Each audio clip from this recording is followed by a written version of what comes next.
sebentar ya, biar nanti Belum di akhir muncul juga dia, Bu. nggak bisa. Oh ya, Nggak, belum muncul yang tugasnya itu belum muncul, Bu, di Zoom, di Classroom. Yang lain udah pada muncul belum? udah kayaknya. So, sebentar ya, stop share.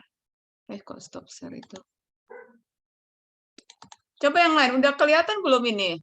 Misalnya ini kan tugas kan? Terus kamu ngirim. Oh, ini asik. Oh, bukan. Belum juga, Bu. Instruksinya belum? Oh, belum. Belum, Bu. Apa ya? All student udah. Pertemuan 5. All student. Batas waktunya mungkin, Bu. Enggak ya? Enggak pengaruh itu. Tugas 1. Coba saya lengkapin ya. Edit. Export to sheet. Tugas 1. Ibu apa aja ya? Kayaknya udah deh. New scoring udah.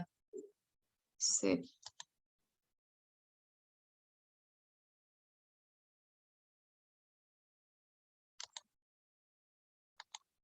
Nggak usah, ini nggak perlu. Nah, sekarang tanggal, oke lah kita bikin ya. Yang penting dia udah. Tunggu, Bu. Coba Ibu bikin dulu ya instruksinya. Misalnya.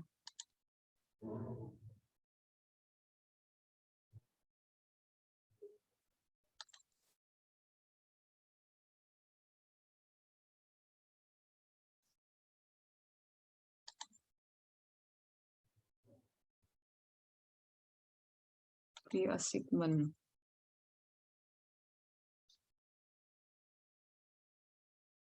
Bu stop share Oh, dulu Bu, ya. itu di kelas pagi, Bu, yang Ibu buat. Oh ya. Iya. Oh ya, maaf. Oh ya, saya suka ya. Oh ya, pantesan. Oh ya. Oke. Oh ya.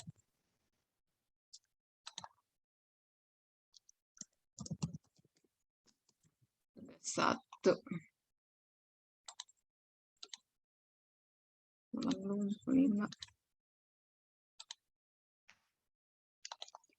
Duration. Full. Tugas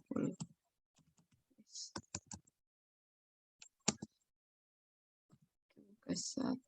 Tugas.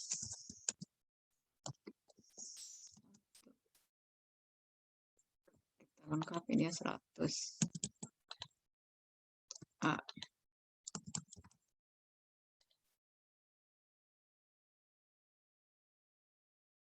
Instruction.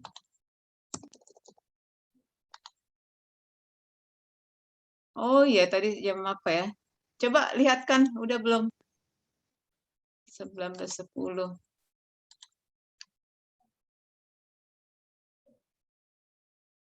Nah, kalau Udah, gini Bu. kan, iya, kalau ini kan kadang nggak lihat teman, kalau misalnya yang tadi kan, oh siapa, ini kan tulis tangan kan, kalau kamu mau nyontek pun ya harus kamu tulis tangan juga, gitu dia. Kalau mau misalnya, nggak, kalau kecuali tadi kalau rubrik kan, bisa juga memang pakai file ya, pakai LCPG atau apa. Nah, itu dia tujuan Ibu. Itu dia kecuali, oke lah ya. Oh, tadi salah ya, oke, nggak masalah. Oke, kita mau mulai. Kalian jurusan ini kira-kira bagaimana? Udah punya gambaran belum? Udah, oh iya, nanti ini kemana arahnya gitu udah? Belum? Masih bertanya-tanya? Apakah Iya, Bu, masih bertanya-tanya, Bu.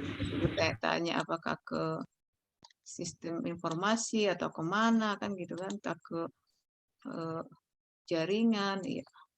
Kalau misalnya kalian inilah sekarang jurusan memang yang sangat dibutuhkan. Cuman kompeten apa itu kuliahnya itu ibu apanya mata kuliahnya belum tahu yang di mananya yang mendukung kan gitu kan yang memang benar-benar di sangat mendukung si ininya karena di sini itu tadi ya jadi kita tidak hanya seorang ahli IT tapi harus bisa melihat pasar IT itu di mana jadi apa kebutuhan IT jadi kita tidak hanya apa ya contohnya kalau ekonomi kan UMKM kan cukup mereka bagaimana memasarkan produk, meningkatkan produk. Nah, kalau kita itu tadi dia. Jadi sekarang manajer IT ini memang itu tadi ya bisa memiliki peran ya. Jadi dialah yang menentukan berhasil tidaknya sebuah perusahaan dengan proyek. Tapi peluang-peluang proyeknya itu sudah ada di sini dicontohkan. Contoh di sini adalah mengidentifikasi proyek. Oh enggak, sini ya. Oke. Contoh-contoh proyeknya mana tadi ya? Problem atau masalah, peluang, pengarahan. Ya, kalau kamu mengingat mata kuliah desain nanti kalau ini nggak tahu ya Ibu ya, desain analisa algoritma bisa juga kecerdasan buatan bisa ini nanti saling berhubungan. Cuman kalau ini proyek ini memang lebih ke manajemennya ya. Tapi kan nggak mungkin kita membuatkan sebuah proyek kalau nggak paham tadi ya seperti planning kalau membuat sebuah sistem apa tuh menganalisa data apa kebutuhan si sistem kemudian apa menjadi apa itu kelebihan produk itu dia ya jadi kita semacam kita memasarkan sebuah barang juga ya memasarkan sebuah produk cuma kita ini adalah berbentuk IT ataupun sistem tapi IT ini luas ya apakah kita ke networknya apakah memang ke aplikasinya itu dia ya. Proses manajemen integrasi project ya Ibu mulai yaitu di sini adalah membuat project charter ya bekerja sama dengan stakeholder membuat dokumen yang secara formal memberikan kewenangan. Jadi contoh misalnya kamu punya sebuah rumah sakit atau kamu punya sebuah toko lah misalnya. Tolonglah buatkan saya ini bukan hanya bikin kalau dulu kan hanya buatkan apa itu contohnya hanya membuatkan apa tuh kayak apa tuh yang di kasir itu ya. Nah, sekarang enggak. Jadi nanti bisa diintegrasikan antara si presensinya si pegawai, berapa stok barang, kemudian berapa yang yang sudah terjual, bagaimana laba, bagaimana apakah ada kerugian. Jadi itu semua dibuatkan dalam satu project ya. Jadi ini yang nggak pisah-pisah lagi. Jadi nanti presensinya manual, kasirnya khusus, untuk gudang khusus, gitu-gitu enggak ya. Itulah tujuan si manajemen integrasi proyek. Jadi semua terkoneksi ya di antara satu data dengan data lain itu sudah memang yang ada kaitannya itu saling berhubungan ya, saling mengaitkan dan saling menunjang itu dia. Bekerja sama dengan stakeholder untuk membuat dokumen yang secara formal memberikan kewenangan untuk menjalankan proyek.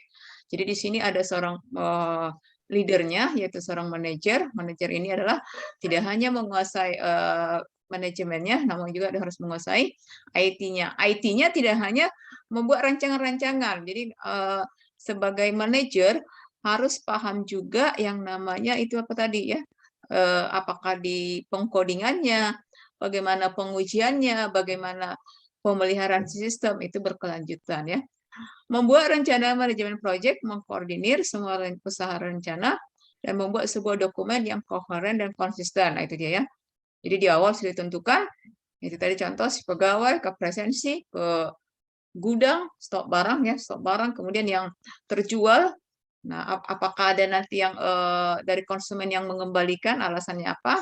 Misalnya ada satu konsumen, oke ini barang dikembalikan, kenapa?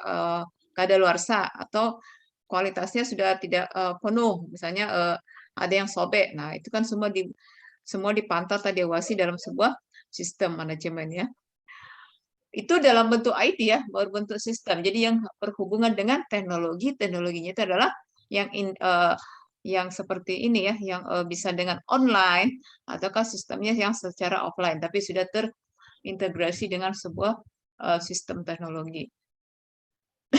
Proses manajemen integrasi proyek mengarahkan memanajemen eksekusi proyek, menjalankan rencana manajemen, melaksanakan aktivitas, kemudian memonitor, mengendalikan. Jadi misalnya sama ya, misalnya di sebuah hotel. Kalau mau di sebuah hotel mau dibuatkan sebuah sistem apa aja yang perlu diintegrasikan, mana yang perlu saling berkaitan. Jadi ini lebih mengirit ya, lebih meminimalkan biaya.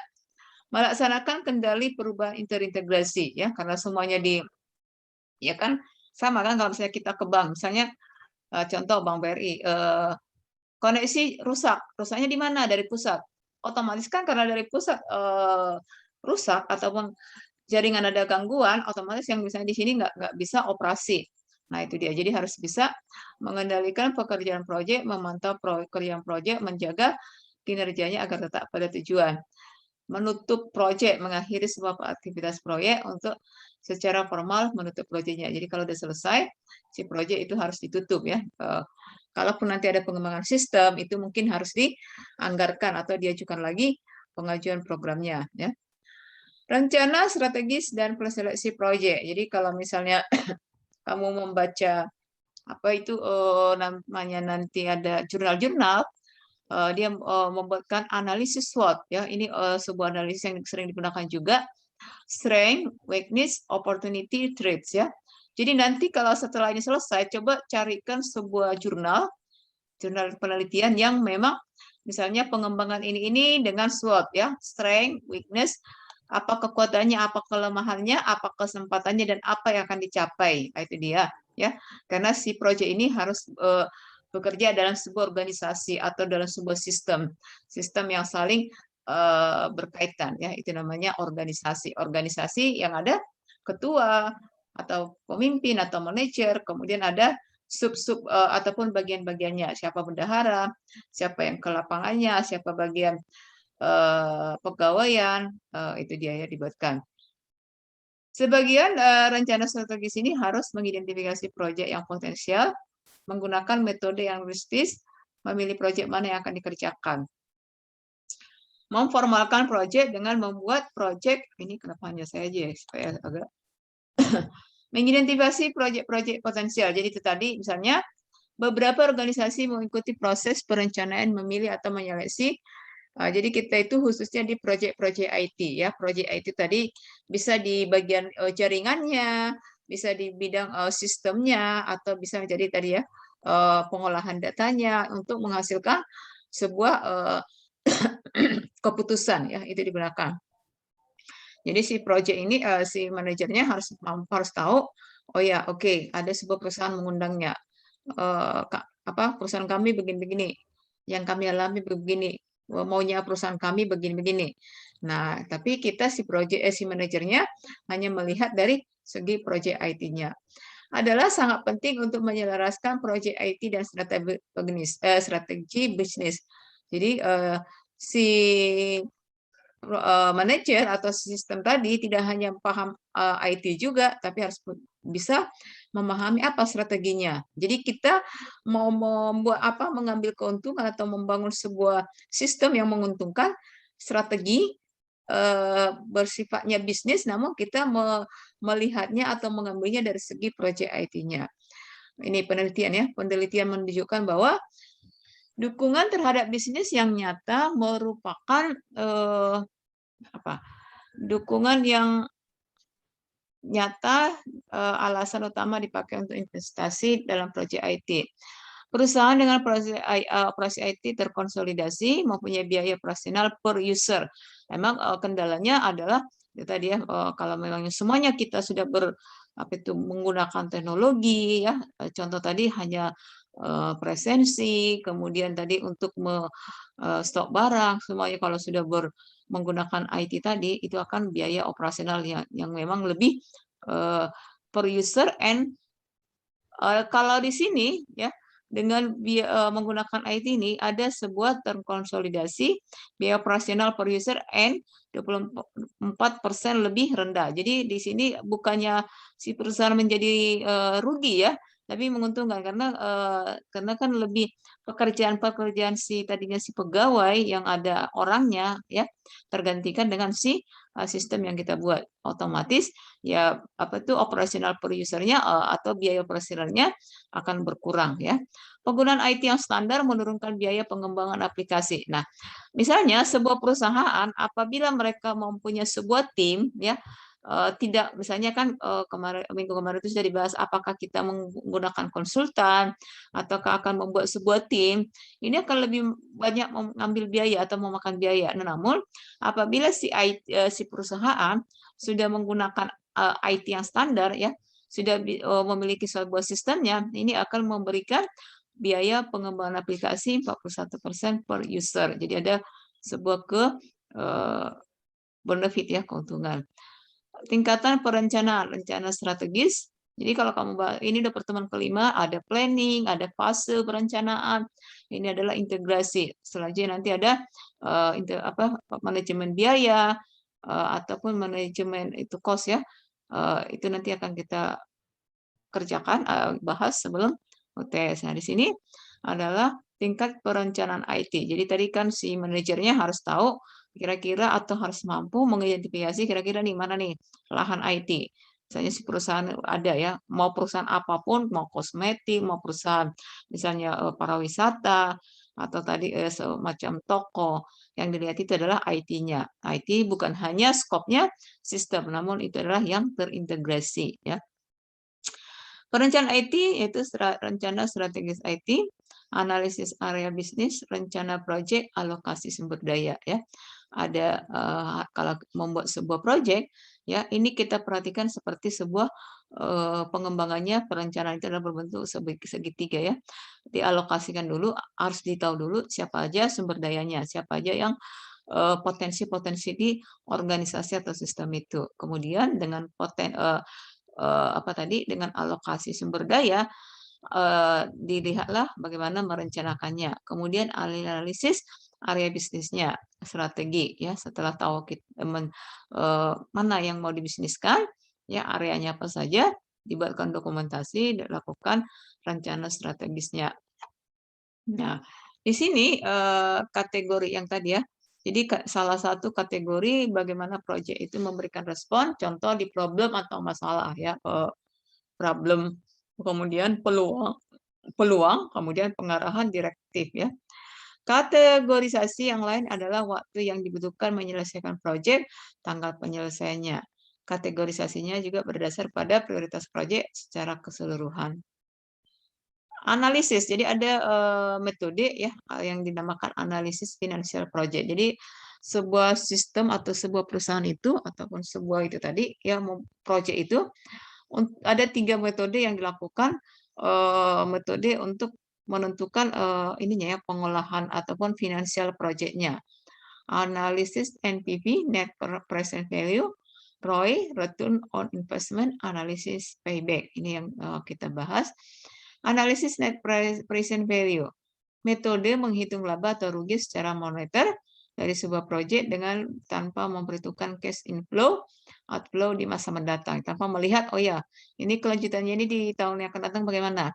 Yang penting sekarang adalah untung ya, analisis net present value, metode menghitung laba rugi secara moneternya. Kemudian cirinya lagi adalah proyek dengan NPV, net present value ini positif, dapat dipertimbangkan jika nilai finansial merupakan kriteria utamanya. Semakin tinggi NPV, maka akan semakin baik si proyeknya. Nah, contoh dibuatkan di sini ya, diskon rate. Ada proyek 1 di tahun sekian berapa di sini dikatakan di sini rate-nya ada dikasih diskon. Note total are equal but NPVs are not because of the time value of money. Jadi di sini dilihat dia tahun pertama berapa, tahun kedua berapa. Nah, 2,316 ini dari mana dihitung? Ini dia ya, formulanya NPV, ini B1 di sini adalah B, ini 10%, B6, F6, B6, B6. Ini dia, $5.000, F16 itu adalah ini potongannya ya, potongan ini dia, B6, F16, 4.000. Inilah hasil NPV di 2316. Nah, ini yang mau digunakan di menggunakan analisis NPV net present value, melihat laba ruginya, menghitung laba ruginya. Kalau ROI ini juga akan sering kamu dengar ya, ROI itu dihitung dengan mengurangi biaya proyek dari keuntungan KMD keuntungan kemudian dibagi dengan biaya. Jadi ROI itu adalah misalnya keuntungannya berapa? Keuntungannya misalnya 1 juta ya. Biaya proyeknya 750 dibagi biaya proyek tadi 750, itulah yang disebut ROI. Mengurangi biaya proyek dari keuntungan kemudian dibagi dengan biaya. Ini rumus ROI. Dinyatakan Semakin tinggi ROI, maka proyek makin baik. Jadi nanti apabila ROI-nya makin meningkat, ya keuntungan dikurang biaya proyek dibagi biaya proyek. Nah, menunjukkan bahwa si proyek ini analisanya keuangannya adalah baik. Kemudian IRR, Internal Rate of Return, dihitung dengan membuat NPV-nya 0. Jadi ini, kalau ini tadi kan perpotongan B16, B1, B1, B6, B1, ini B1 dengan B6, F16. Nah, ini dia ya di sini. Jadi perbandingan antara si ini dengan sini, itulah NPV-nya. Tapi dengan IRR, NPV dibuatkan 0. Itu dia. Analisis project, di sini periode payback adalah waktu yang dibutuhkan untuk pengembalian modal dalam sebuah proyek. Jadi si proyek tadi dilakukan, ada keuntungan, ya ada laba. Nah, harus bisa modal itu berapa. Nah, ini pengembalian modal investasi dalam sebuah proyeknya. Payback terjadi jika kumulatif keuntungan atau laba biaya lebih besar daripada 0. Kalau bisa ini tadi ya payback-nya. Banyak organisasi menginginkan supaya proyek-proyek IT mempunyai periode payback yang cukup pendek. Nah, ini contoh payback-nya ya di tahun pertama di 1 ke 200 ini dolar ya satuannya. Ini kedua. Kumulatif benefit-nya, kumulatif cost. Jadi yang ini yang seperti batu ketupat hitam ya, ini cost-nya. Berapa cost-nya? Sementara benefit-nya di yang ini simbolnya. Cost di 0,100 lebih, ini benefit-nya di 1 di hampir berapa nih? 180 atau 190 ya. Model weight scoring. Jadi untuk menganalisa keuangan itu baik atau enggak, berikutnya model weight scoring. Tools yang menyediakan proses sistematis memilih proyek berdasarkan beberapa kriteria. Jadi di sini ada beberapa kriteria menentukan weight ya, weight ya, scoringnya, identifikasi kriteria, bobot presentasinya, menentukan nilai skor, mengalihkan skor dengan bobot. Nah, ini biasanya ada contoh soal. Jadi coba selesaikan dengan ROI, RRI, atau weight scoring. Biasanya ada gitu ya, dicontohkan. Implementasi balance score dibangun membantu memilih manajemen proyek yang selaras dengan strategi bisnis. Ini adalah metodologi yang mengubah penggerak drivers organisasi seperti konsumen, inovasi, efisiensi operasional. Jadi ada keseimbangan skornya, ini balance-nya ya. Kalau tadi weight ya, weight score by project dibuatkan dengan implementasi balance score. Project Carter ini pun sebuah dokumen yang secara lama juga ya, eksistensi menentukan arah dan manajemen proyek. Jadi ini dia. Ini tidak usah, ini mengedepan kita rencana manajemen. Nah, ini dia sifat rencana proyek ya. Kalau ada fase, ada metode, ini sifatnya harus dinamis, namanya proyek ya. Karena kan segala sewaktu si proyek dijalankan, ada dinamisnya, karena mungkin tiba-tiba di tengah jalan, oh ya konsumen kami kan tidak hanya 100, 200. Oke, si program harus disesuaikan dengan berapa usernya, atau si user yang terdata sampai sekarang sampai 500, sementara di awal dilaporkan data konsumen yang aktif itu adalah sekitar 300. Nah, itu dia. Diperbarui sejalan dengan perubahan yang terjadi. Jadi sebelum ada dokumen atau closing-nya si project, ini bisa dikerjakan ya. Makanya disebut sifatnya adalah dinamis, fleksibel, diperbarui sejalan dengan perubahan yang terjadi. Itu jadi contoh bisa misalnya alamat rumah si konsumen berubah ya, itu bisa dilakukan perubahannya. Rencana proyek memandu eksekusi proyek karena akan membantu manajer dalam memimpin tim juga dalam hal mengetahui status. Ini oke. Ini contoh analisis stakeholder ya. Stakeholder itu kan berapa sih yang terlibat. Jadi misalnya si stakeholder ini per orang, bukan per jabatan ataupun per tugas ya. Ini misalnya si Ahmed, organisasinya dari internasional senior ini, Susan dari tim project, Erik dari sini. Dilakukanlah apa kerjanya per stakeholder. Nah, itu dia ya. Fakta dan unik. Ini adalah semacam kalau misalnya menugaskan seseorang perlu diketahui apa misalnya karakternya. Contoh ini pendiam, banyak kemauan. Ini si Susan ini PhD dalam biologi, Nah, ini adalah semacam sumber daya yang bisa dianalisis juga. Apakah nanti ini akan sesuai atau tidak. Ini dia contoh analisis stakeholder. Nah, ini akan kita kepemimpinan dan budaya yang mendukung.